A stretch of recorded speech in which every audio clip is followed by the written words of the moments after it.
Yo, what's going on, everybody? How's it hanging? How's it happening? You guys know what it is. This is Kevin from the Chord Progression podcast. Parts of MSOTD rocks or rock and metal thrive. Happy Thursday, everybody. It is the first day of October 2020. And my God, yeah, I've got another great band for you. So the SiriusXM Octane fan page, yep, when I asked them about this band, they posted about it.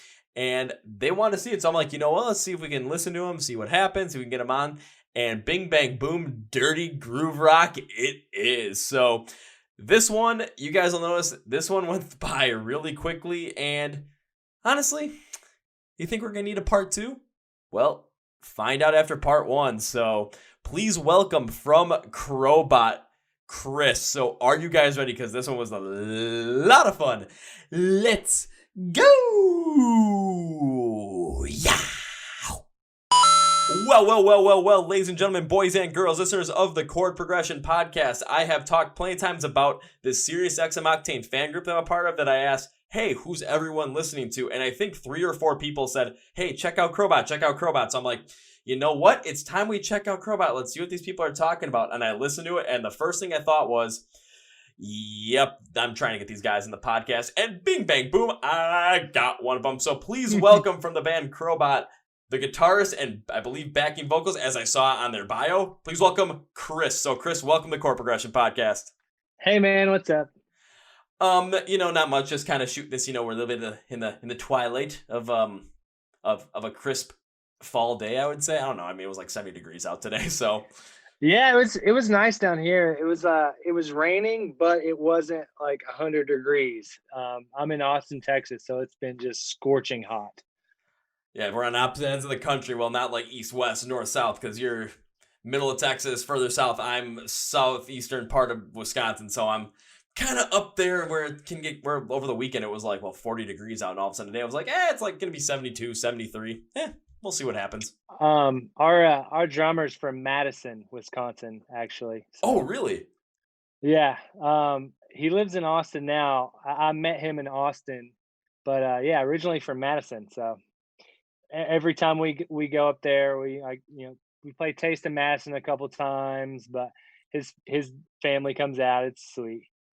I have to make sure I keep my eye on that once live shows start coming back, because when I drive Madison, I'm an hour and 15 minutes away. Actually, an hour and 15 minutes away if I'm the one that's driving, because, well, I'm like Ricky Bobby. I want to go fast, so it's kind of just scoot on over there. But I've been to a good amount. I'll put it this way: I've tried to go to a good amount of shows in Madison, but it seems like more often than not, when I go there, shows get canceled. Yeah.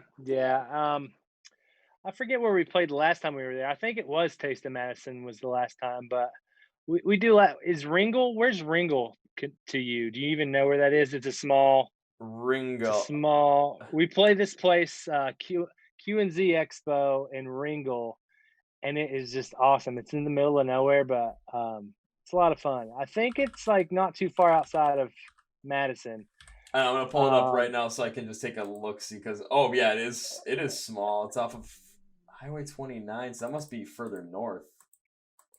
Yeah, it's pretty cool though, man. Okay. It looks like it's about maybe 10, 15 miles east of Wausau, which is like northern central Wisconsin.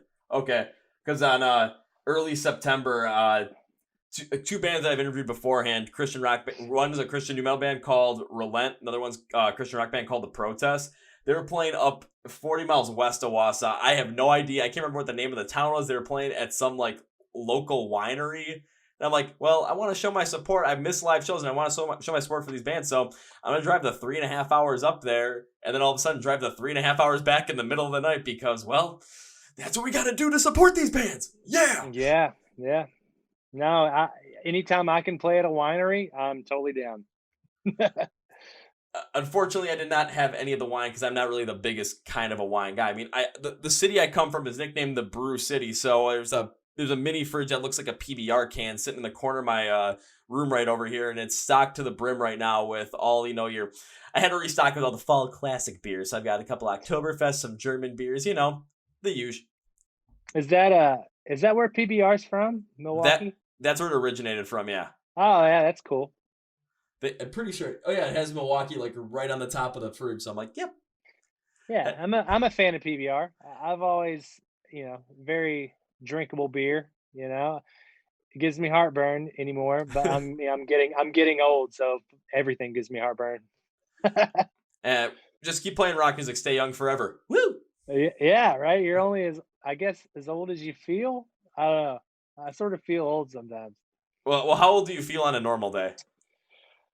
I mean, I'm 34 and I feel a solid 34. Like like no really much give it or take. Like, the knees are starting to crack, the back is cracking here and there. Maybe it's just because I've been quarantining and not like actually properly exercising. Like I got a puppy, so I feel like sometimes my exercise for the day is like a walk for the dog. It's something over nothing though. Yeah, no, for sure. At least I'm getting outside and getting some sun. Yeah. Well, I want to get this started off the way I normally get this started off because I always love to hear what the responses are. So, Chris, I want you to do a full introduction of yourself. So, I want to know your name, what you do in the band, and then always my favorite part of it because I'm going to put you on the spot like you probably were put on the spot back in middle school, high school. If you're going through some sort of like a freshman welcome week in college, I want to hear a little fun fact about yourself, but I want to hear the wackiest thing you can possibly think of. I mean, it can be if you were a famous YouTuber before this, if you had this like crazy Tinder bio at one point, which I've had a whole band share their whole entire Tinder bios before. One of my favorites of all time. So if you can somehow top that, I'll let you have the floor. Oh man. Okay, so my name is Chris Bishop and I am from Kingsport, Tennessee. And when I was 19, I moved to Pennsylvania uh, in a band that was, basically a touring cover band. I just wanted to tour and make that my living, playing guitar and touring. And that band broke up, got in another band, that band broke up, whatever. I ended up meeting the singer of Crobot, and he was playing bass in one of my previous bands, and that band fell apart. And we started Crobot in around like 2011, and yeah, and then we've been working hard at that ever since then. And yeah, I mean, a wacky fact about me. Um, I don't know if it's wacky, but maybe something a lot of people don't know.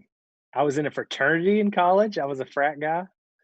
I was Sigma Chi, so I did that. I already said I played in a cover band for years in my early 20s, playing all the most embarrassing songs. Um, and yeah, I don't know. I'm sure other fun facts will come out through the interview, though. That's what I'm hoping for. But now when you actually said that, all I can think of is I wish I had my freshman year roommate here right now because he would have geeked out when you said Sig Chi. Yeah. Because he was in Sig Chi when we were in school up in Minnesota. But me, I never really Oh, did you any of there? that. Yeah, my brother was a Sigma Chi, and it was something that I wanted to share with him, and yeah, it was fun. It was definitely a fun experience. East Tennessee State University. It's cool. It's like 20 minutes where I was from. You know, Tennessee's sweet, man. It's beautiful there. Sometimes I miss it, but I'm like I said, I'm in Texas now, which is sort of similar, just much more Mexican. Oh, okay. Yeah, a lot more tacos, which I'm totally for. Hey, you can't be mad about tacos. I've never seen anyone mad when they've had tacos in their hand. It's the ultimate food where it's just like, oh, Dude, yeah. it's delicious. That's probably I'll probably at one point turn into a taco in Got my a feeling life. like anytime I hear anyone argue at a show, I'm just gonna go, hey, just both of you go get tacos, come back, you'll be fine. Oh, for sure. I mean, you can't. I mean, would you be mad that you're missing a little bit of the show? Yeah, but you're gonna go get tacos. You're gonna basically squash your beef right there. Hopefully, Yeah. it's got to be a beef taco though. Yeah, well, I like them all. I'm a big fan of pastor tacos. anything with a verde salsa, I'm gonna be all about. Carne asada. Ooh, God, dang it. Mm. Yeah, because there was one time where one of my friends, she came over to my place. She's like, "Yeah, I'm just gonna bring dinner from a local place that's right by me." And all of a sudden, I'm like, "Okay, I wonder what the heck she's gonna bring." She's like, "I got tacos." I'm like, okay, let's see how many tacos. We open up the thing. There's like 24 of them just sitting around, like authentic tacos. I'm thinking, alrighty, good thing I didn't eat lunch today. Let's go do this. Yeah. So, what are tacos like in Milwaukee? It just basically all depends upon where you go. There's places that have like when they make tacos, they basically make like the Taco Bell kind of taco. So it's just you got the Yeah. shell, and then all of a sudden, oh, here's some beef with some taco seasoning. Here's some cheese. Here's some lettuce, some tomatoes, like diced tomatoes, and that's pretty much it. But it all depends upon where you go, because there's other if you go to places like within probably more like the south side of Milwaukee, where it's definitely more of the Mexican population. You go to some of the local places over there, and it's just like you get some of the like really good stuff. However, I'm not sure what it compares to if I went to Texas again, because I haven't been down there since I was 11 or 10 or 11 years old. So I mean, when I'm 10 or 11, I'm just like, I want a hot dog. Now almost Yeah, not be like, that never changes, right? I still say it in that voice too. I'm like, I want a hot dog.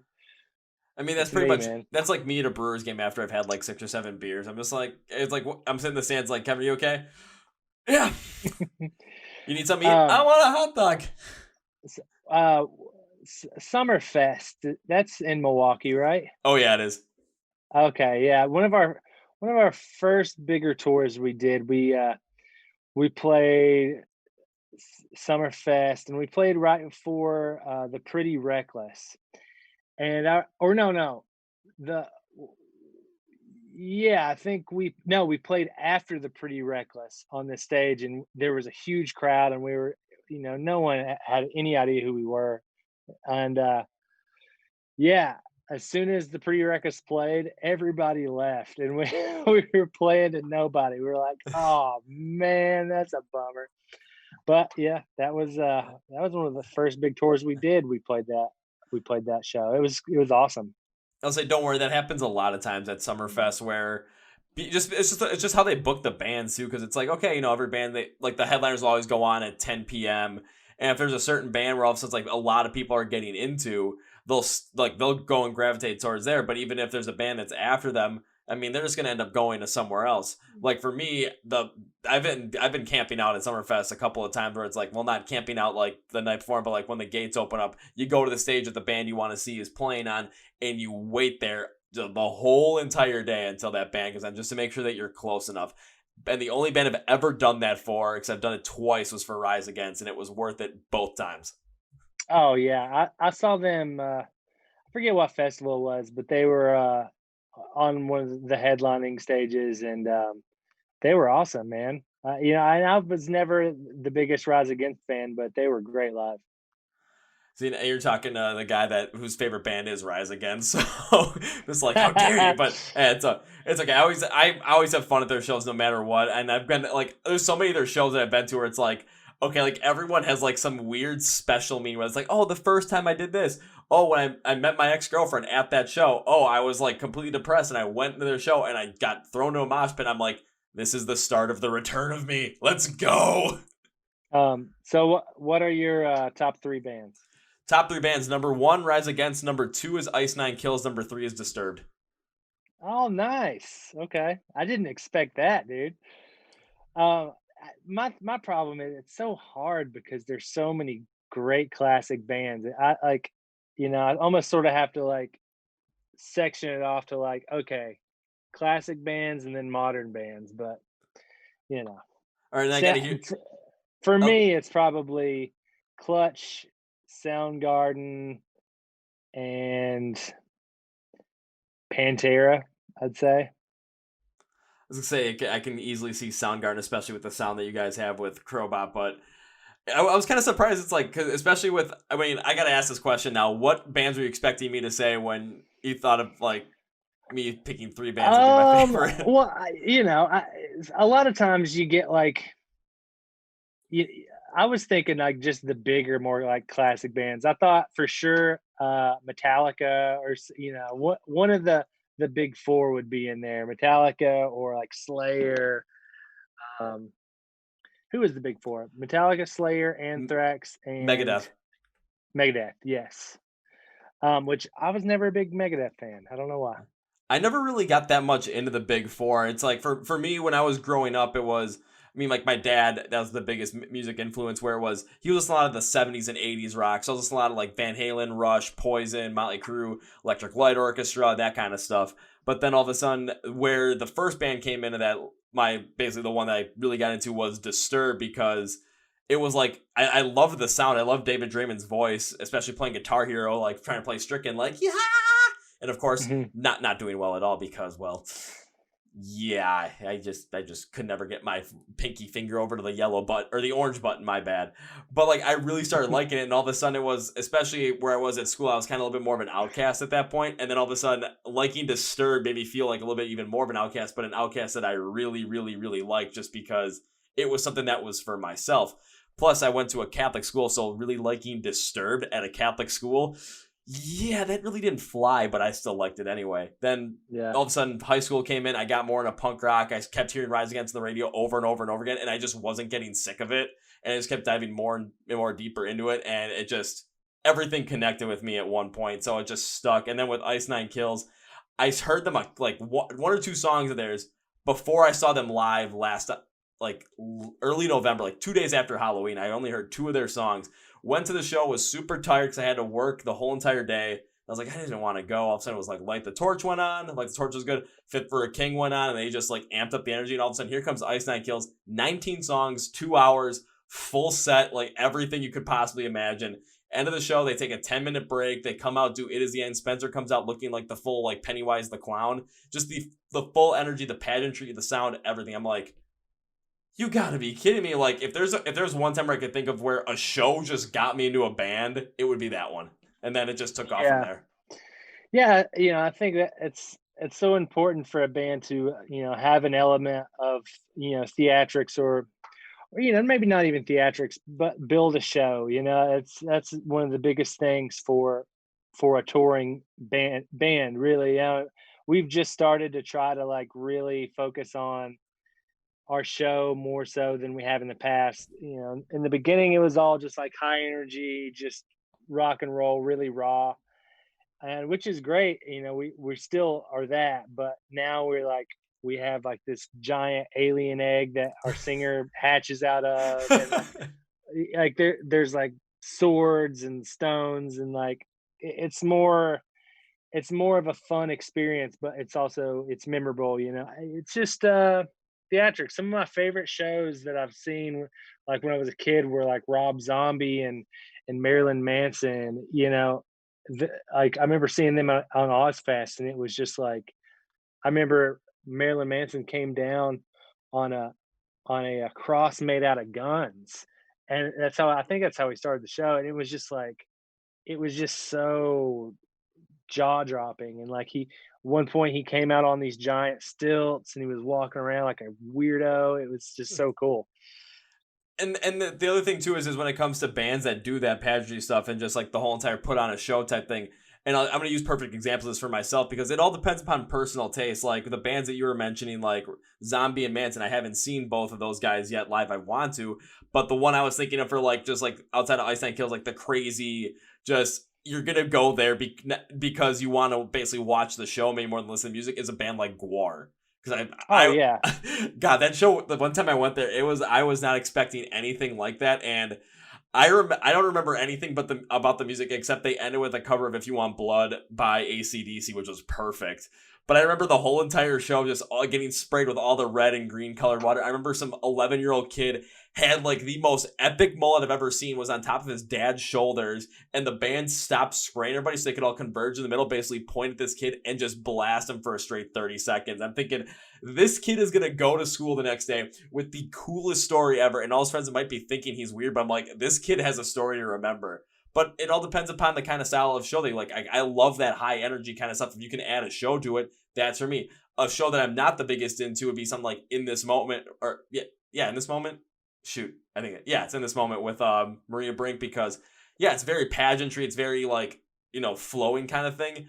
But it's just that it just kind of just the energy just isn't there for something that I like. So it all depends upon, especially with a show, what you guys want to go for and how you want to portray it. And it's going to come out, and all of a sudden there might be people that like it, there might be people that don't like it, but you just got to be authentically you in it. That's what matters. Yeah, I mean, that's the thing, right? I mean, there will always be people that hate what you do, and I mean, that's okay. There's nothing wrong with that. You know what I mean? You can't please everyone. As long as are having fun and you think that what you're doing is good, then who gives a shit? Like that's the way. That's been our motto. Like sometimes, you know, sometimes making someone smile in the crowd is more important than playing the right note sometimes, or things being flawless. I, if there's a kid in the crowd that's like not having a good time, I'll just stop playing until they like smile. You know what I mean? Because I mean that's what it's all about. I, I I could care less if I play every solo spotless or whatever. As long as the people that are there in the room are having a good time. And to kind of top add on top of that too, especially more from the fan perspective, where there's certain shows where maybe the music wasn't the best, but if the if you're gonna put out your whole entire thing out there, you're gonna make it so that people enjoy themselves during the show, they're gonna remember that more than anything else. But if it's something that's on the opposite, or all of a sudden, like, the best way to describe it is, say something goes wrong during the show. If I've seen this happen before twice, and it's a different response, I kind of remember in mind. One was the guy, the front man just basically was bitching, moaning, complaining about it for 25 to 30 straight minutes. And so many people had left just because it wasn't because of the technical issue. It was just because they were sick and tired of this whole entire crap. Just constantly just like Yeah. complaining. It just takes away from the whole entire experience. And then you're left with a sour taste in your mouth from that artist. However, I've seen a technical experience or technical difficulty go really well, where all of a sudden it doesn't go well. And then all of a sudden the band just basically played it off like they're just basically roasting each other during the whole entire time, during like the 10 minutes it took to fix this. It was like a comedy roast in the middle of a show. And it's like, I Yeah. remember that completely. And that made the crowd want to stay and just kind of hear these guys just rip on each other. And all of a sudden it was like the guitar that they were working with just wasn't working properly, wasn't connected right. So all of a sudden they're trying to fix that. All of a sudden they start playing again. All of a sudden it's like, all right, we're getting back into this shit. And all of a sudden, boom, everyone was still energized throughout the whole entire thing because they were kept engaged through the whole entire show, even during some sort of problem. Yeah. The guys in my band call me Hurricane Bishop because like I just destroy everything on stage because I'm just real clumsy. So yeah, I have gone through every kind of you know problem on stage possible, and the only thing you can do is just laugh it off and just like try to forget about it and just keep jamming, man. Like the most embarrassed I've ever been on stage one time was we toured with Volbeat in Europe, and I only had one amp. It was the first show. I didn't have a backup amp yet, and it was in front of 18,000 people. And the first song, my amp blows up, and I didn't really know anyone on from Volbeat or Airborne to like ask anyone. We didn't really have much of a crew with us at that time, so the tech came on stage, saw it was a fuse, put a fuse in it, it started working again, and then it like blew again. So I didn't know what to do. So I just like the band kept playing. I'm the only guitar player. It sounded horrible. So I was just like running around, like trying to grab everyone's asses on stage, and it turned into this like Benny Hill like type of thing, and it was in front of 18,000 people, and our 30-minute set, I would say 20 minutes of it was me just like acting like I was playing and like running around and like there was no guitar at all. It was, and for the longest time, that fuse that I had that blew, I kept it in my pocket as a reminder of like, well, things will never get that bad. And also kind of reminder of being like the Boy Scout motto, always be prepared, even though you were getting prepared because you're gonna have a backup app at some point, but it just wasn't the case. Yeah, yeah. Anything that can go wrong will go wrong. Now, one other question I have with that is like when the amp blew, when the fuse blew, did you guys call that out during the show? Like explain the situation to the crowd so they knew what was happening and all of a sudden why your guitar wasn't working? Yeah, I mean, honestly, I can't even remember.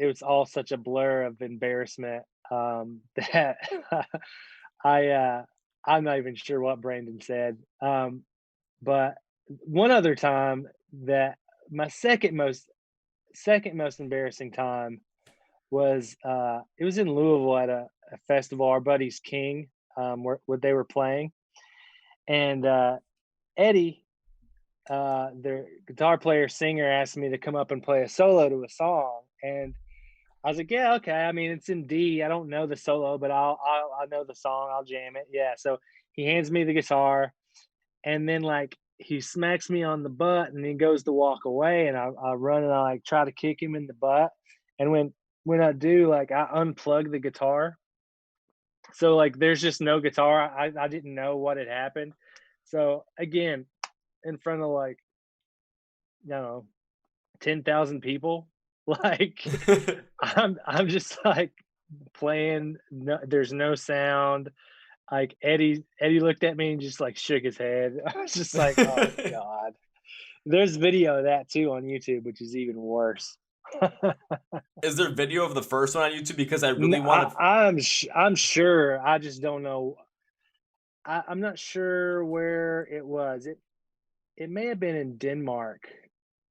I think it was in the Netherlands somewhere, but I'm sure you could find it. God, I don't even want to see that. Oh, I was it gonna say gives me because anxiety thinking about it. Chris, if I find it, I might send it to you, and I might Oh like yeah. speed the video up like by like 3 or 4 times, and then add the Benny Hill theme underneath it, just for Oh, pure hilarity. I've been wanting to do a Crobot shreds video for the longest time. You know those shreds videos? Yeah. Yeah, I don't know. I mean, that would be a perfect video to do it to, but I don't know, or even just like a good live video, just like overdub it with like ridiculous fart sounds and stuff. And yeah, it's kind of like YouTube pooping it at the same time too. But I mean, like that's something that all of a sudden it's just if especially if you guys post it, then it's you guys making fun of yourselves, making it's you guys making fun of like those moments where it's really embarrassing. But people will look back at that and people. Oh, I'll put it this way: people that were at that show, they'll probably remember you guys for like oh this problem happened, but what they remember was how you guys like played off with it. If it was if it was something positive, like again, you're running around having fun trying to grab everybody's asses on stage just to see what happens Yeah. and get a reaction out of them, just to see what happens. Yeah, all of a sudden the music might not be as what you want it to be because there's no guitar at that point because of the problem. However, there's still going to be some sort of a positive outlook on the experience that the fans are going to have because you tried to make it the most fun as you could. That's it, right? That's all you can do, you know. And those situations, I mean, it is what it is. There's been so many shows that have like things haven't worked out that well. So it sounded like crap, or break strings and whatever. You know, it's just you just roll with it. It is what it is. You know, that's part of it too. It's part of rock and roll. I think like shit's gonna happen like that. Yeah, I know guys that like legit get mad, and I've seen guys just blow their top, and I've never understood that. Like you look way stupider getting mad about it, you know? and I think from that it's just because they want to make sure they're giving the best experience they can to everybody. And when something goes wrong because they had to set in their mind, maybe this is what we're gonna do, this is how we're gonna do it, and all of a sudden there's like a blip in the radar, there's a problem, like they break a string or something, and it's just all of a sudden their whole entire mindset of what was going to have happen is not going to happen anymore due to the fact that something caused it to change. And it's kind of like that fixed mindset versus that growth mindset thing where it's like, okay, we're fixed on this. All of a sudden, if something happens, then can we adapt? And kind of likely the answer is no. But all of a sudden, if you're kind of just open to the experience and all of a sudden, okay, something bad happens. What do we do about it? Let's just roll with it and see what happens. Remember, I saw Anti-Flag play, and Chris number 2 and their drummer, they ended up coming down into the pit to play just for the hell of it.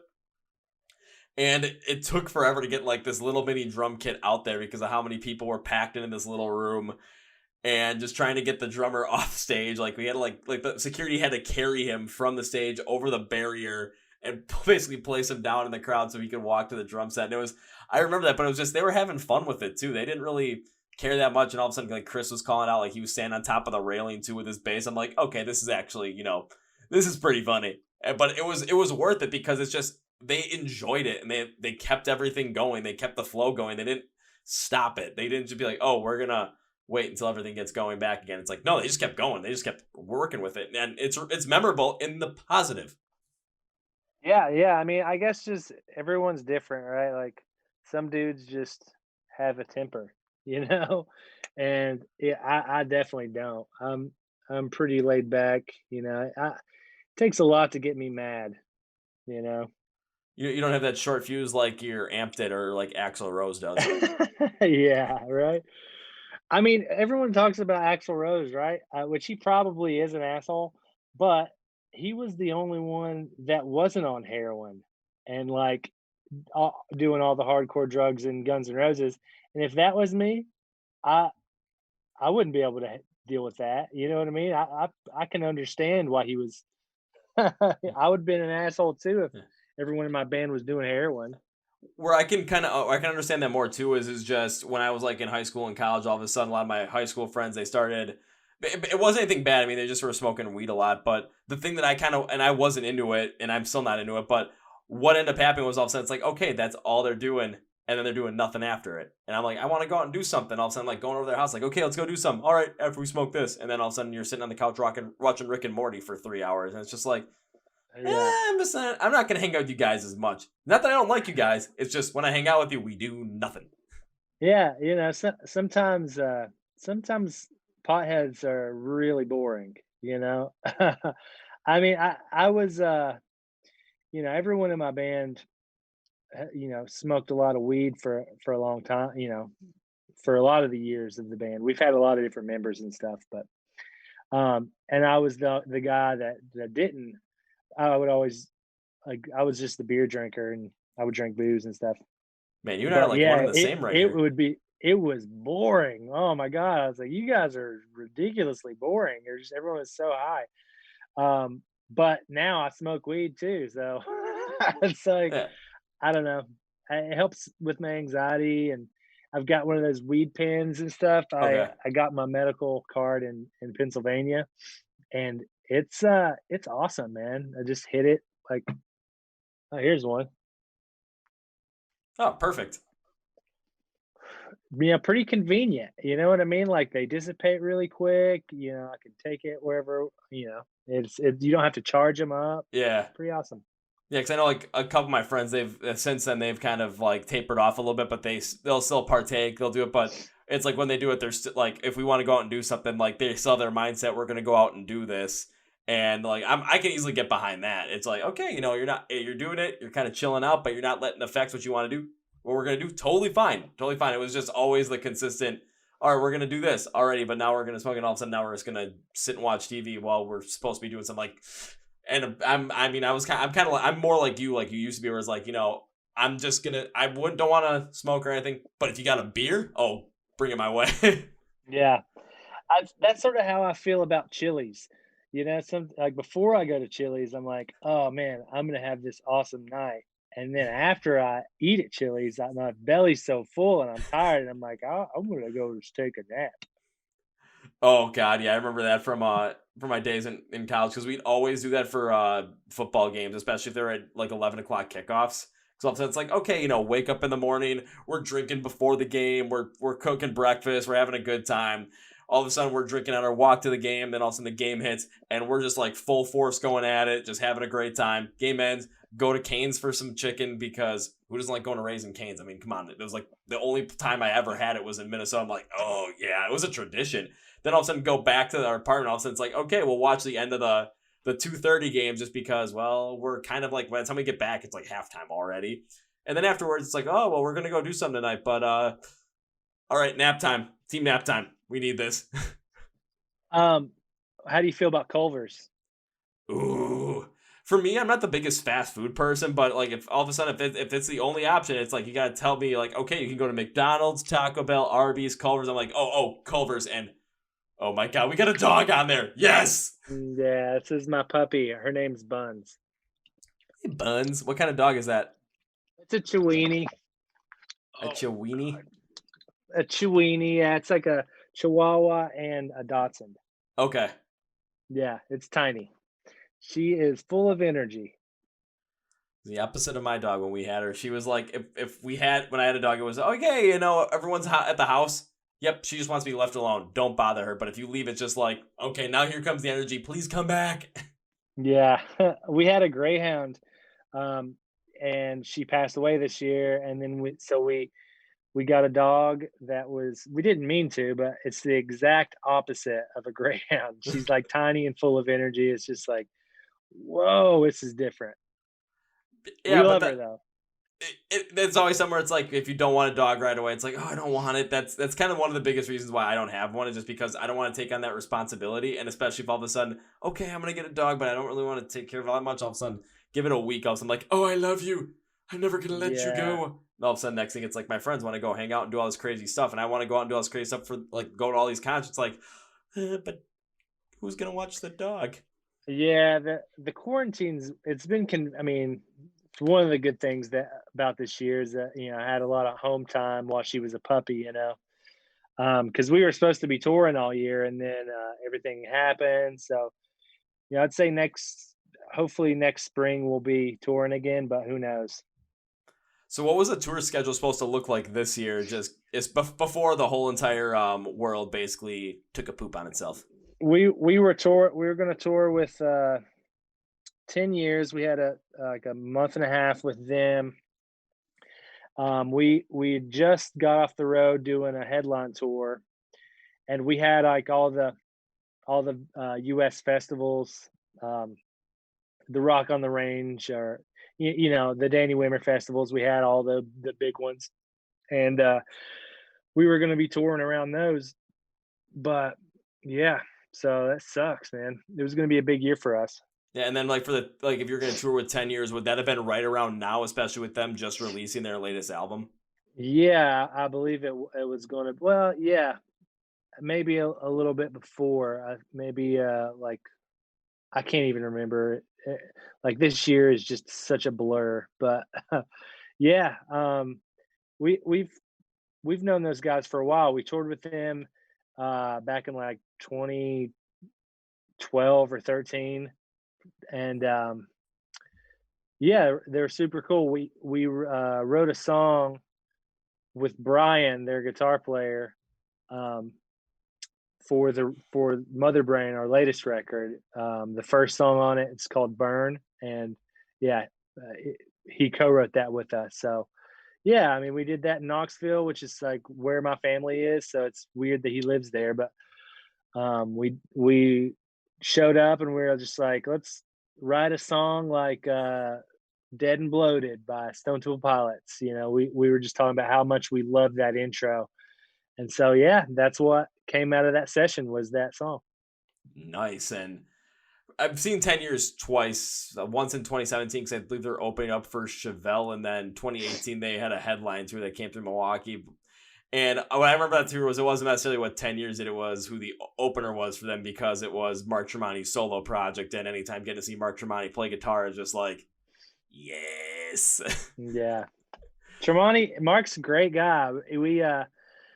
We met him through mutual friends, and one time we were on Shiprocked, and we were doing it was like a beer pong tournament or whatever, and it was me and Mark Tremonti were playing against Morgan Rose and this other guy that I didn't know, and he looked familiar.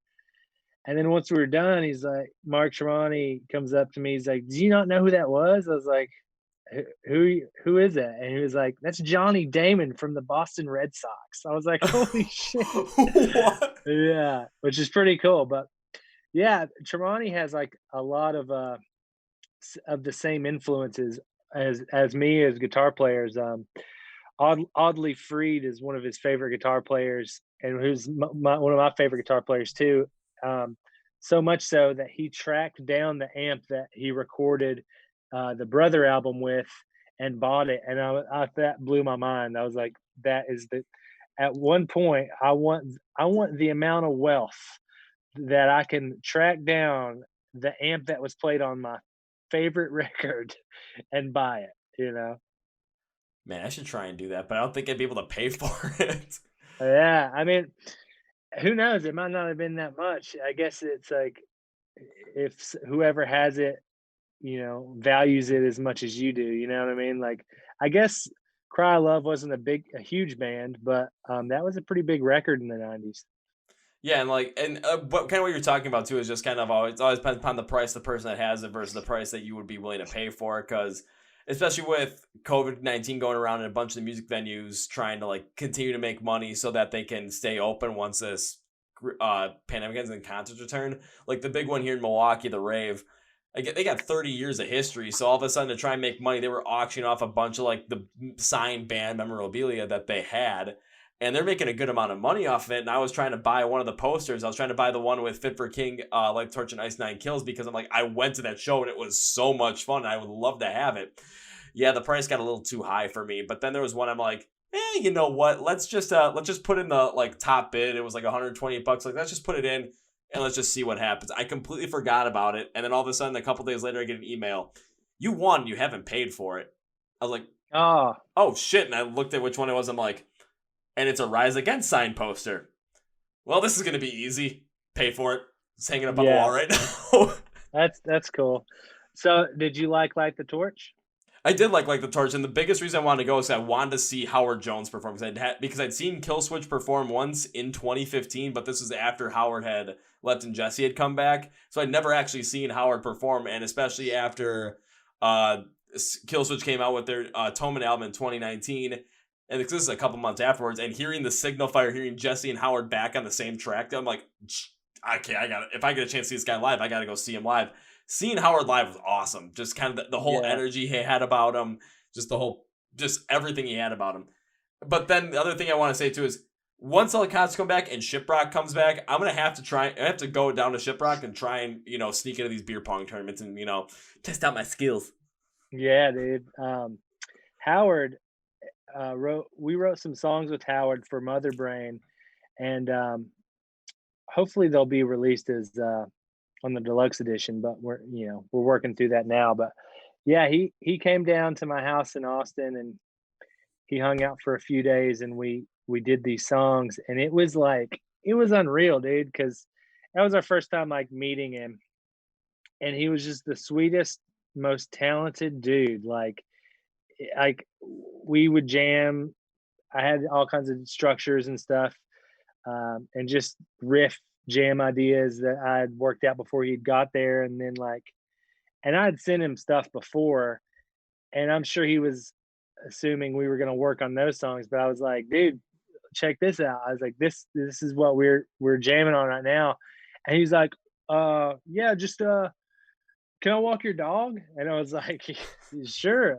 So he walked my dog and listened to the song and wrote lyrics and came back, and it was awesome. Like, the song came out so good. So hopefully we'll be able to release that. I hope you're able to on the deluxe edition. And I'm going to have to add this about Howard Jones. You are not the first guest I've had on this podcast that has sung his praises, because on that same tour that I had seen, the opening band was Awake at Last, and I have had Vince on the podcast, their lead singer, and he was talking about that tour. He's like, every time I'd see Howard Jones, I'm like, Howard, and he said he always would look back and be like, hey Vince, just kind of like having fun with him. Like, oh my god, like if you're able to just have that much fun on tour, it's okay, then you're doing something right. Yeah, most of the guys who are at that level that people love, they're just cool dudes. You know what I mean? Like, you don't get very far being an asshole. No, you don't. And it's just always interesting to hear a lot of the bands that I've had on here, including you guys, just talk about, okay, what of these bigger artists have you worked with, and just hearing the stories, because almost every single story I've heard is positive. I haven't heard anyone that's like, okay, we worked with this artist on an album, and all of a sudden it's like, okay, well, can you tell me about it? It's like, oh, it was awesome. They just kind of, and you go through, it's like, okay, this happened, this happened. And with you had Howard Jones walk your dog, and he came up with lyrics while walking your dog. Like that, Yeah. like, his creative process must have just needed, a little bit of fresh air. Yeah, dude. I mean, that guy, he was telling us like he naturally walks a ridiculous amount, um, just like miles and miles a day because it just helps his mind. I'm like, dude, I totally get it. I'm on that T25 train, man. Like, if I don't do a little bit of exercise or sun, like my head's just I'm so cloudy and I'm not worth anything.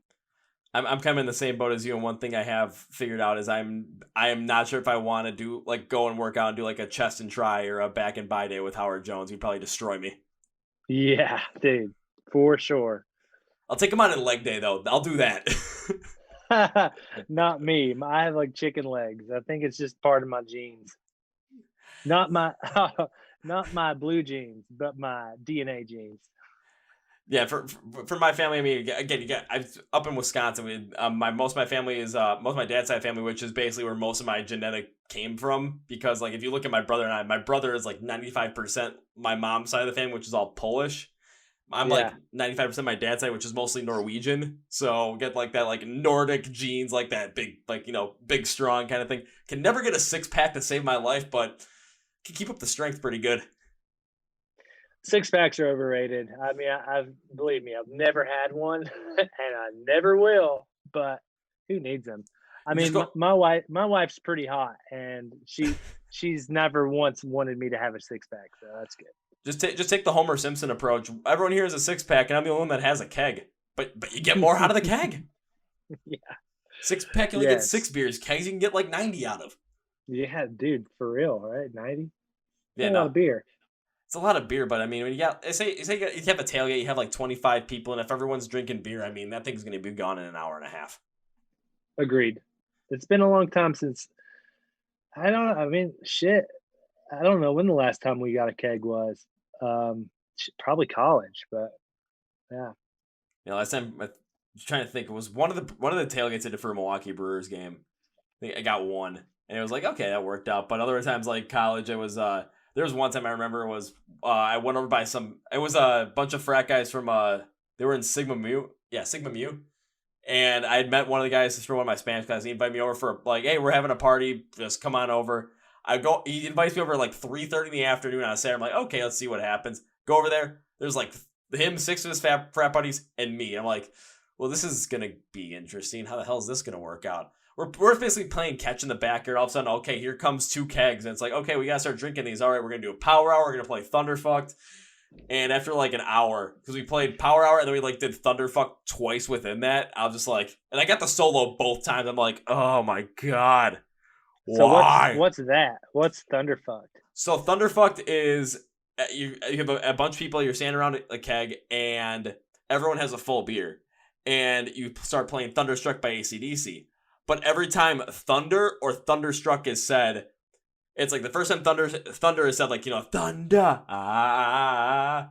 Right when the first one says, somebody starts chugging.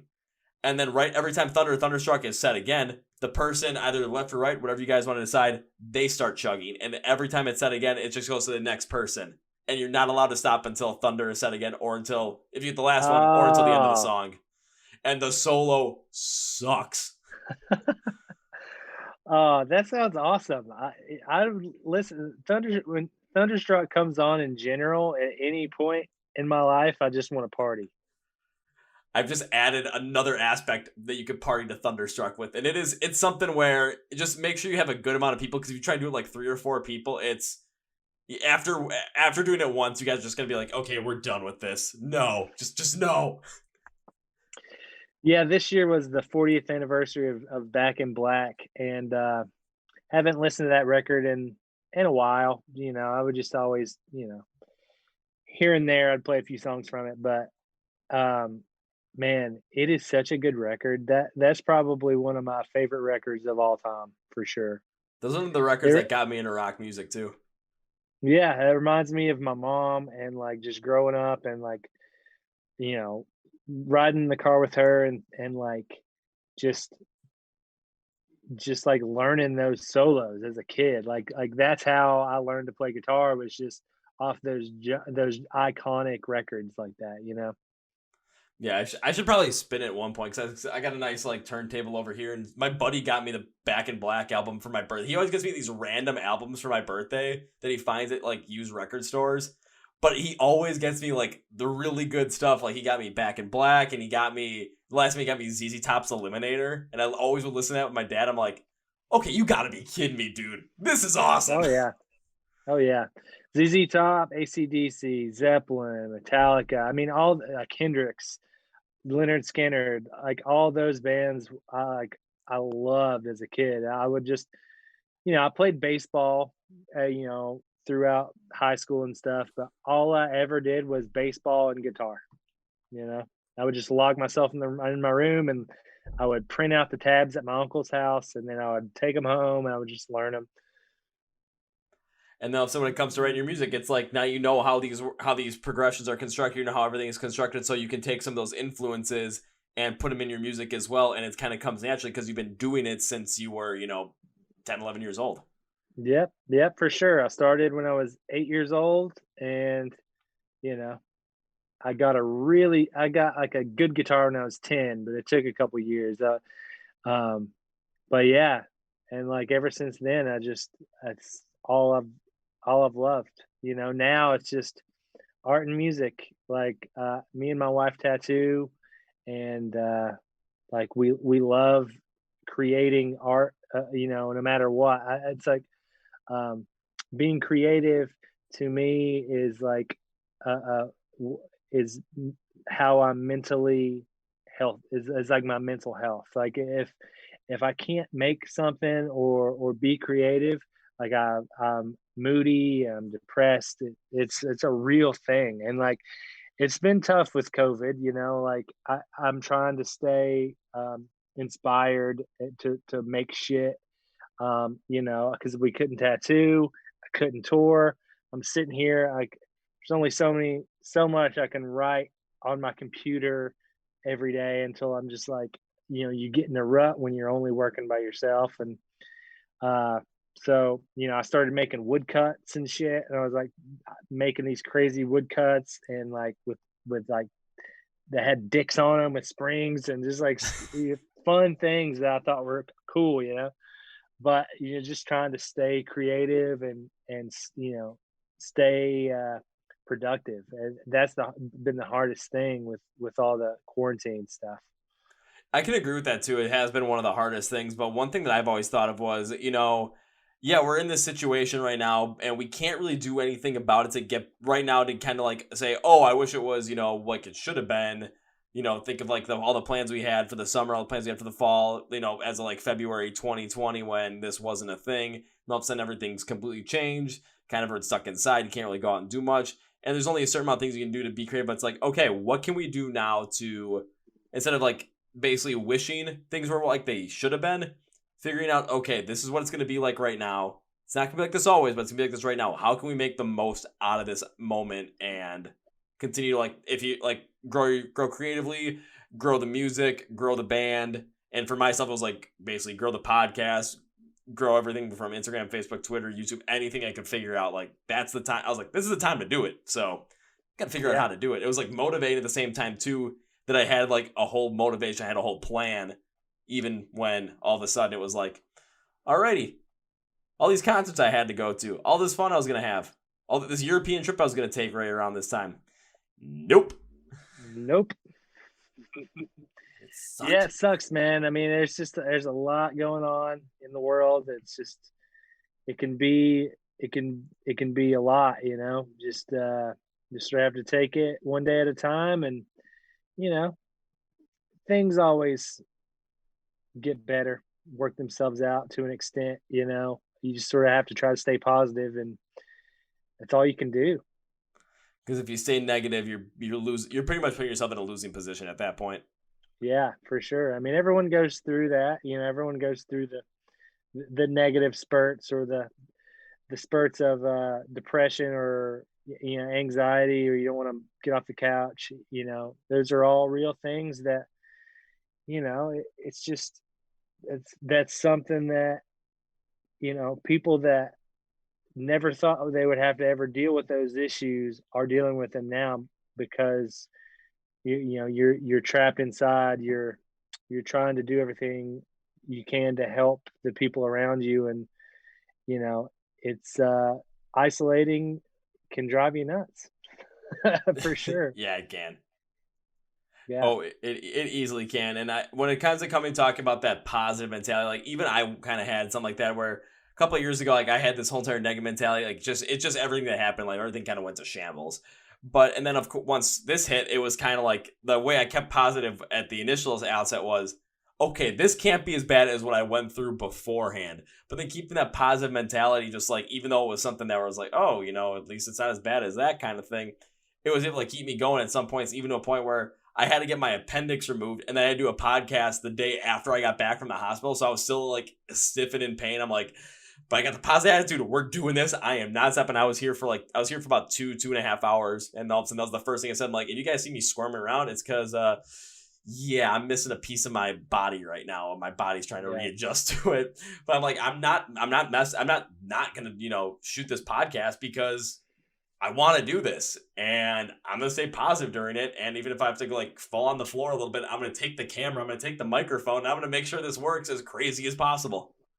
Yeah. It's just, you just have to get through it. It's a tough thing, but everything will get better. I'm hopeful that it will. Um, Regardless of touring and music, that's, well, musicians and creative people and artists we will figure it out, with what we're given. I mean, it's more important that people are happy and healthy, and you know not dying out there. It's like, so as soon as we can get back and tour it safely, we will. Until then, I don't know. I'll build more cutouts with spring dicks on them. But okay, so another question I have for you is outside of like what you've done for yourself during this whole entire shutdown time, quarantine of the past 6 months of the pandemic's been a thing. What has the band done overall to continue to grow and not lose any of the momentum that you guys had coming off of the Motherboard album We did some or Mother Brain? quarantine My bad. session. We did some quarantine videos. So we did like the first half of the record, and we edited it together. We did some covers with some bands. We did one with the guys from Candlebox and Cold, um, which are some old friends of ours. Our singer Brandon, he's done some covers with Charlie from Anthrax, and I think Dave Elfson for Megadeth, like all kinds of people. He's been doing some of the cover video stuff. Um, and yeah, we started doing like Zoom videos. We were calling it Live Dudes. We did one with Corey Lowry. He produced the last record. So we just sort of like we played the record, and we talked about each song and how they came about.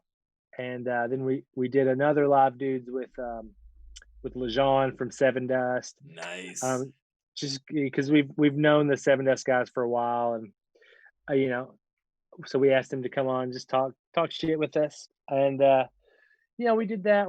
I think we're gonna do another one with Styx from Steel Panther.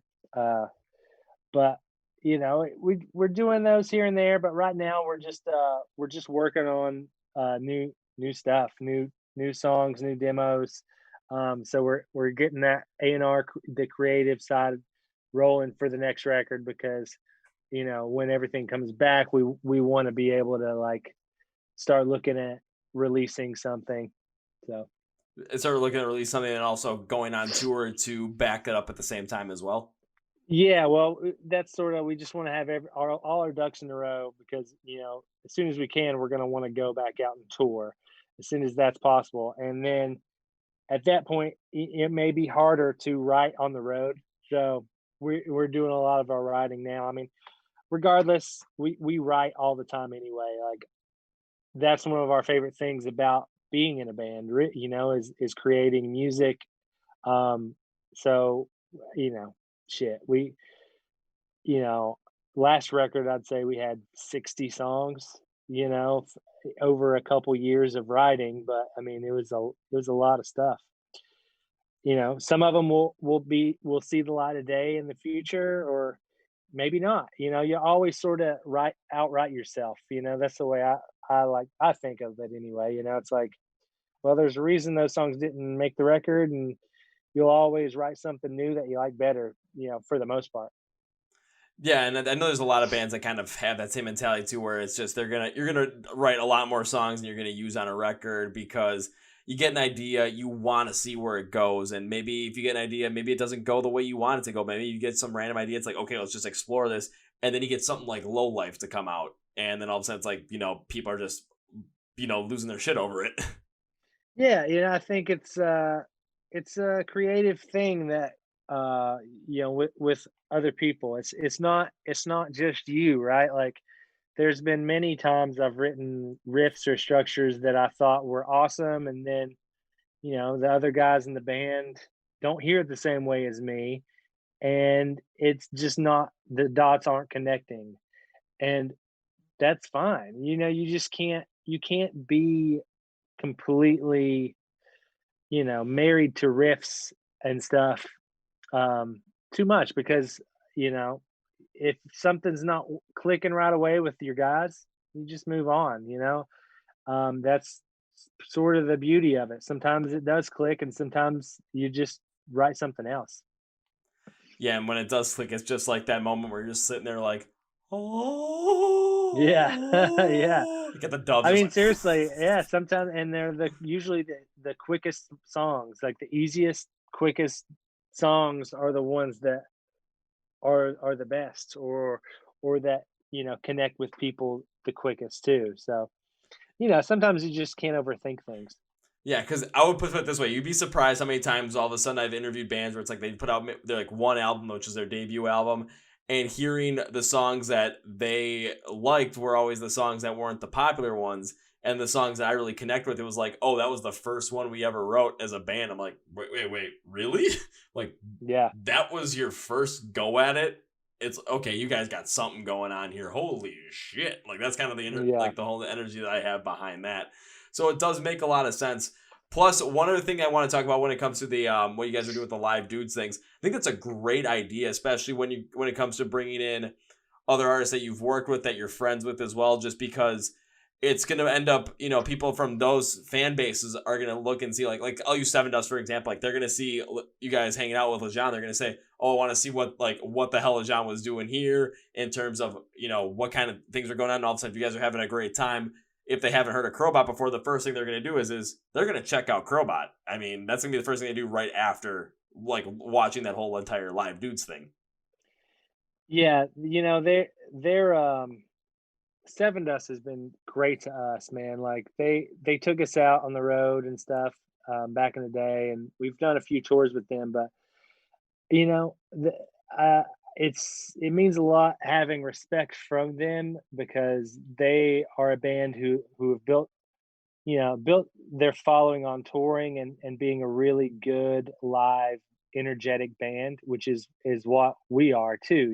We pride ourselves on our live show and like high energy playing the shit out of our songs, and those guys are they're getting older, but they are just as energetic as they ever have been. And it is, to this day, like watching them, it reminds me of when I was 15 years old, 14 years old, watching them in the crowd. It's like you know, the same level of show for sure. So it's cool. Yeah, because I got to see them in May of 2019, and it was I mean, compared to who else they had on there, they blew that show. They blew everyone else on that show out of the water. It was basically because of the energy that they had put into that show. Plus, it's even better because all of a sudden they were playing and we were going absolutely crazy in the Eagles ballroom at the rave. And because we're on the top floor, so everyone's hearing, like, if you're below us, you're just hearing all this pounding on the floor. So all of a sudden, the band or the artist that was playing at the basement that night, while we were leaving, we were talking to their fans, and they were like, yeah, every time, like, during the break of the song, we just heard a bunch of, like, crashing upstairs, and it was like, was that just people, like, falling over each other? Like, oh yeah, we were just having a huge, like, mosh pit going. It was awesome. Then we'd say whenever we stopped, we could hear you guys as just the bass going like crazy, and all of a sudden we got, well, that's what you get with a Tech 9 show. So I'm like, it was just the perfect comment, and I was kind of mad because I'm like, I wanted to see both of them, but I had to pick one or the other. But I'm like, I want to go see Seven Dust first, so I'm like, I'm going Seven Dust, and yeah, it was worth it. Yeah, they'll never disappoint for sure. And they're still putting out great records, and they're still the nicest guys in the business for sure. Hardest working, nicest guys. I was gonna say hardest working is definitely a title that they deserve because of how much they tour, how dedicated they are to that whole entire thing. And then coming out with the new album on, was that October 23rd? Yeah, they're coming out with the new album then. So it's going to be interesting to see how that plays out as well, just because, again, it's Seven Dust. It's going to be, they're consistently good. It's just going to be dependent upon kind of, especially from the singles right now, is it going to be good? Is it going to be great? What line is it going to line up on in comparison to all their other stuff? So that's what's going to be exciting about that. But if you're going to be taking a look at a band to really, I'm not going to be inspired by when it comes to putting energy into your tours and kind of making the most out of your onstage experience, Seven Dust is a great band to get inspired by. Yeah, for sure. I mean, definitely, they've inspired me. Just how hard they work alone. Bands like Seven Dust and Clutch, like two of my favorite bands. They've toured and toured and toured and built a very diehard fan base, which is important.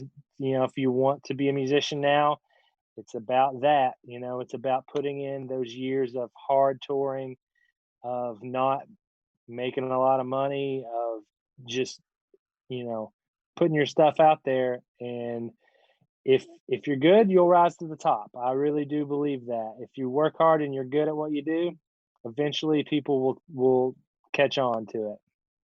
Well, especially it seems like after Mother Brain, you guys are really starting to taste some of that in your own sense as well. Yeah, a little bit. I mean, it's definitely "Low Life" was the biggest song we've had. "Nowhere to Hide" was, I think, topped around 16 on the charts. "Low Life" hit 10.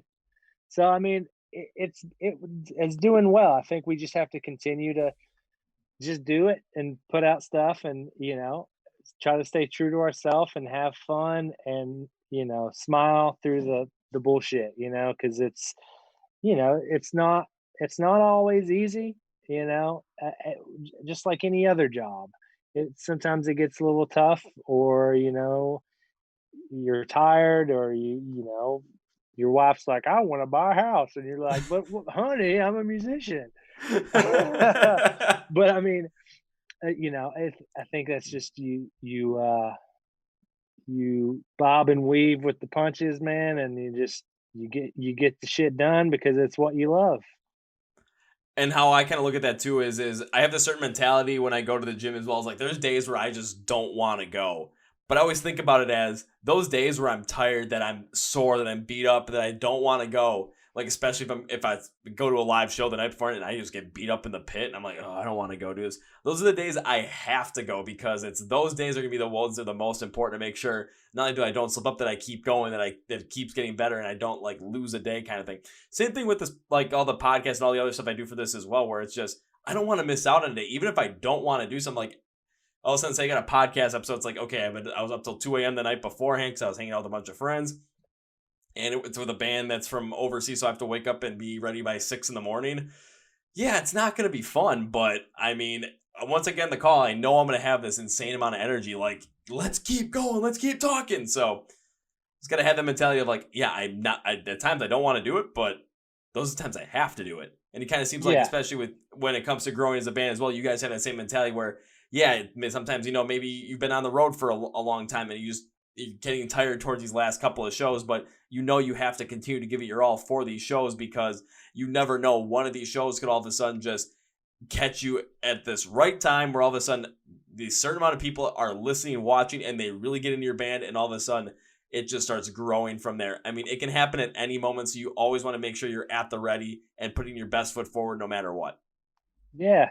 I mean, we're we're lucky to just be able to play our own music and people like it, and that is you know that's the coolest feeling in the world, and uh that's that alone is enough to make you want to do it. It's like, regardless, like sometimes we would be on the road for 2 months at a time, home 2 weeks, gone 2 months, and when you do that for like 3 years, 4 years, um, that will weed out a lot of people who love it or don't. They'll know real quick if you don't love it, because you have to, like, because every other moment of the day, like of the no sleep, of the driving all day, or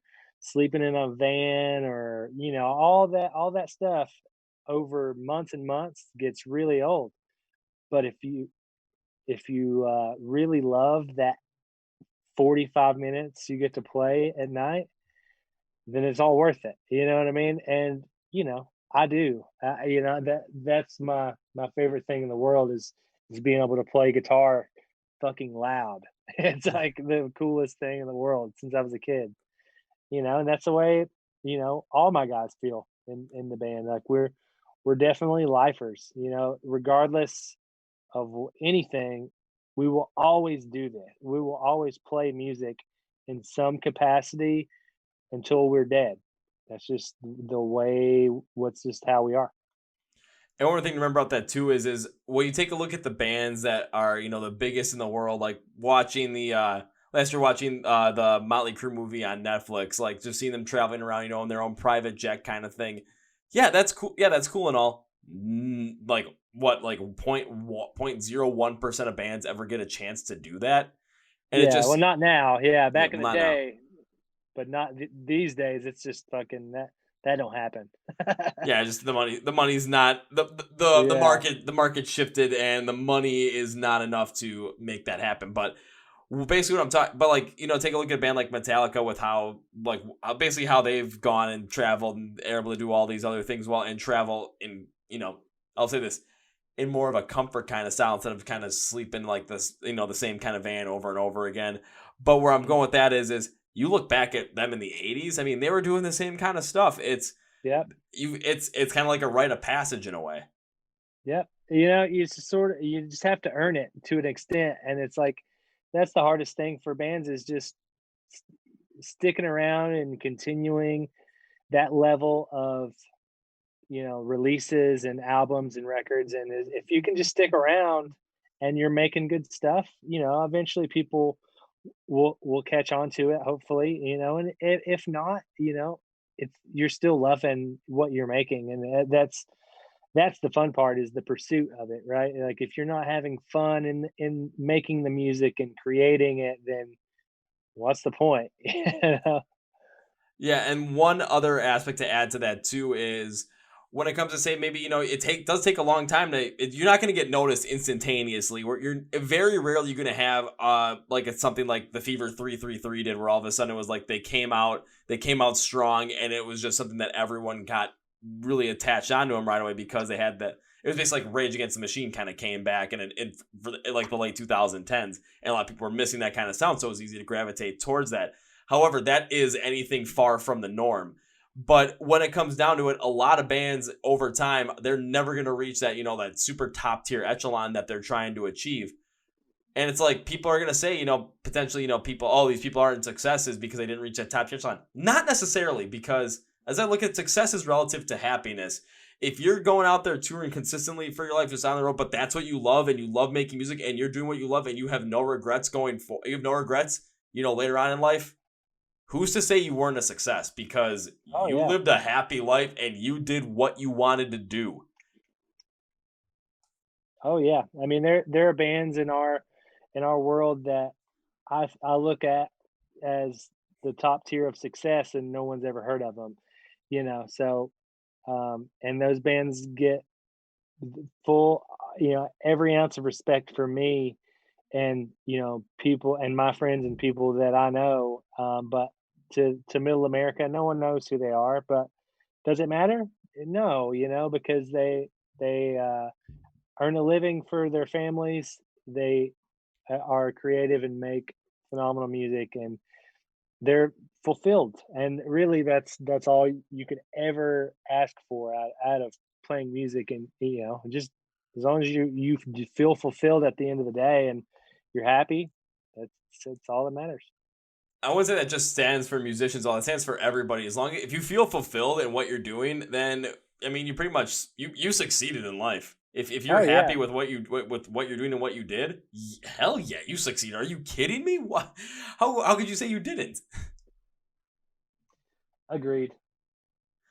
Yeah, but then again, of course, right now it's just like it's a troubling too. But it's been always been kind of troubling because everyone's kind of comparing themselves to one another. It's like, oh, I want this, I want this, I want this, I want what this other person has. Social media makes it so much worse. But if you just kind of focus in on what's gonna make you happy? What do you need to be happy? It might be like for some people, it might be having that stable job that you make like $50,000 a year and you get like 3 weeks vacation, but you have your own house. You get to just kind of like go up north and go fishing every single time you want. You can go golfing a couple of times and just hang out with your family. If that's what you really want to do and that's what you do in life, hell yeah, you're a success as a musician. If you're just if you want to just make sure that you're making music, touring, and enjoying life and also providing for your family at the same time too, and enjoying, especially for on the male side being a dad, if you're a female being a mom, if you're doing that, you're a complete success at that point.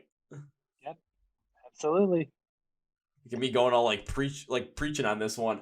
That's okay.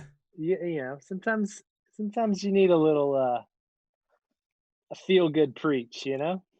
Sometimes I've had to do that a good amount of times on some of the Instagram live streams I do for the page. Is just because all of a sudden it's just people come in and all of a sudden like, okay, how's everyone doing today? It's like, oh, someone's having a real bad day. All right, let's see why you having a bad day kind of thing. All of a sudden, Yeah. see in the mess comments. All of a sudden, someone starts posting like, what's going on?